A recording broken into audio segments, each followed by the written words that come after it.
Team అంతా కూడా చాలా బ్రహ్మాండంగా వాళ్ళే కోఆర్డినేట్ చేయడం. జనరల్గా ఏంటంటే క్రియేటివ్ హెడ్ అంటే ఏంటంటే ఆయన ఒక ఆఫీస్లో కూర్చొని ఇదివరకటి రోజుల్లో మంచి చక్కటి బిర్యానీలు తెచ్చుకొని బ్రహ్మాండంగా బాగా మనల్ని జడ్జ్ చేస్తూ మన గురించి తెలియకపోయినా ఆర్టిస్టులు అట్లా ఉండేది.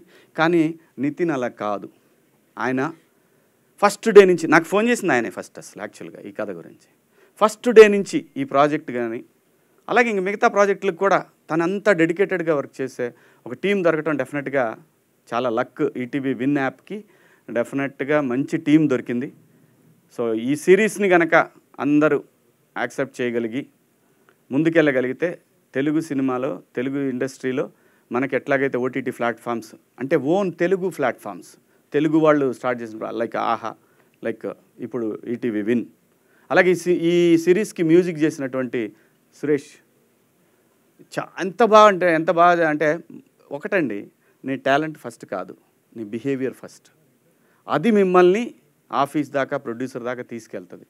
సో ఆ బిహేవియర్ ఎలాగుందో దానికి 10 times తన వర్క్ డెఫినెట్గా అంత బాగుంది ఈ సిరీస్లో. అలాగే ఆర్ట్ డైరెక్టరు ఈయన మాకు ఇప్పుడు కాదు 70s నుంచే తెలుసు. మా సినిమాలకు చేశారు వీరు కూడా.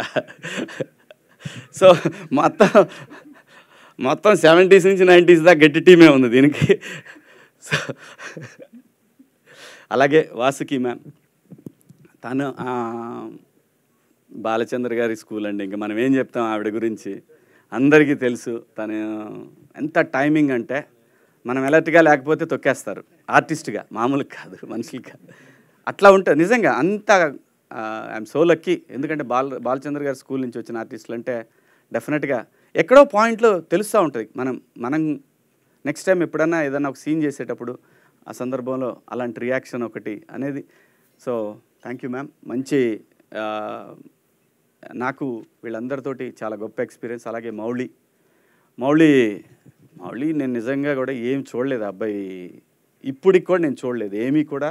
తను చాలా పెద్ద యూట్యూబర్ అని విన్నాను నేను ఏమీ చూడలేదు. కానీ మంచి ఆర్టిస్ట్ అవుతాడు ఈ అబ్బాయి కూడా, అంత బ్రహ్మాండంగా చేశాడు. అలాగే ఇంకా ఈ సినిమాకి హీరో, ఈ సిరీస్కి హీరో రోహన్. రాసుకోండి, నేను చెప్తున్నా ఈ రోజున వాడే హీరో. శేఖర్ ఫ్యామిలీ అయినా కూడా ఆ ఫ్యామిలీలో ప్రతి కుటుంబంలో ఒకడు ఉంటాడండి చిన్నోడు, దొంగనా సన్ను. నా ఇంట్లో మా మరికిగా ఇట్లా దొంగనా సన్ను. నాకు ఆ కథ చెప్పినప్పుడు నేను నిజంగా ఆ క్యారెక్టర్కి కనెక్ట్ అయ్యా. ఇక నా కథ ఇది పక్కన పడేయండి. అది ఆయన మీరు లావు అవ్వాలి సార్, పెరగాలి సార్ అని ఏముంది, ప్యారడైజ్ బిర్యానీ తింటే 4 రోజులు లావచ్చు, దానికే ఉంది, పెద్ద మ్యాటర్ కాదు అది. ఆడి క్యారెక్టర్కి నేను ఫిదా అయిపోయా, నిజంగా చెప్తున్నా. అంత మంచి క్యారెక్టరు ఆడు ఎంత గొప్పగా చేశాడండి. వాడి మీద నాకు అపారమైన గౌరవం, ప్రేమ ఏర్పడిపోయినాయి వాడి మీద. అసలు వీళ్ళందరిని అడిగాను నేను, వాడు వస్తున్నాడా దీనికి రావట్లేదా అని.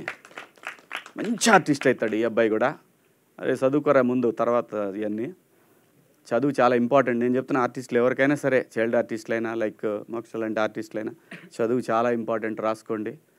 మేమేదో BA చేస్తే ఎవడికి తెలియదు, BAలో ఏముంటాయి ఎవడికి తెలియదు. సో అలాంటి పరిస్థితుల్లో సస్టైన్ అయ్యటానికి నానా అయ్యి ఇక్కడ దాకా రావడానికి ఇన్ని స్ట్రగుల్. ఇండస్ట్రీకి వచ్చిన తర్వాత 25 ఏళ్ల తర్వాత శివన్న అనే ఇంకో పేరు ఇచ్చారు. సో దానికి చాలా స్ట్రగుల్ ఉంది, చాలా మాటలు ఉన్నాయి, చాలా అవమానాలు ఉంటాయి. ఆ అవమానాలు అనేది ఎవరో చేస్తారని కాదు, మన కర్మే దానికి కారణం. సో ఈ వచ్చే యంగ్ జనరేషన్ ఎవరైనా సరే, నా కోరికోటి లైఫ్లో నాకు ఇప్పుడు నేను అమెరికా వెళ్ళినప్పుడు ఎప్పుడు కూడా నాకు అనిపిస్తుంది, అబ్బా ఈ యూనివర్సిటీలో నేను చదవలేకపోయానని ఎంత బాధ ఉంటుందంటే నమ్మరు. నేను ఆ యూనివర్సిటీల వైపు కూడా వెళ్ళను. ఆ రోజంతా నా మైండ్ అంతా బాధపడుతుంది. ఏం లైఫ్ అండి కాలేజ్ లైఫ్, ఏం లైఫ్ అది రాదు. బిగ్ బాస్ హౌస్లో ఉన్నప్పుడు ఏం ఫ్యామిలీ మిస్ అవుతున్నారా అని కొట్టుకుంటుంది గుండె. అలా ఆ లైఫ్ చూసినప్పుడు, కాలేజ్ లైఫ్ చూసినప్పుడు అలా కొట్టుకుంటుంది గుండె. సో నేను యంగ్ జనరేషన్కి ఇప్పుడు వచ్చే టాలెంట్కి అందరికీ చెప్పేదంటే, ఫస్ట్ ఫినిష్ చేయండి, కాలేజ్ ఫినిష్ చేయండి, ఆ తర్వాత మీరు సినిమాకి రండి. ఏమైనా చేయొచ్చు, మనకి ఏదైనా దొరికిద్ది, మన లైఫ్లో ఉన్నది ఏది దొరక్కపోదు. ఈ సిరీస్ ఈటీవీ విన్లో January 5th నుంచి టెలికాస్ట్ అవబోతూ ఉంది విన్ యాప్లో. చాలా బాగుంటుంది. రూపాయికి మావాడు చెప్పిన సెంటర్ ఫ్రెష్ అలా నోరు తెరిస్తే ఎలాగా బయటికి వెళ్ళిపోద్దో అలాగా రూపాయి అనేది పెద్ద మ్యాటర్ కాదు.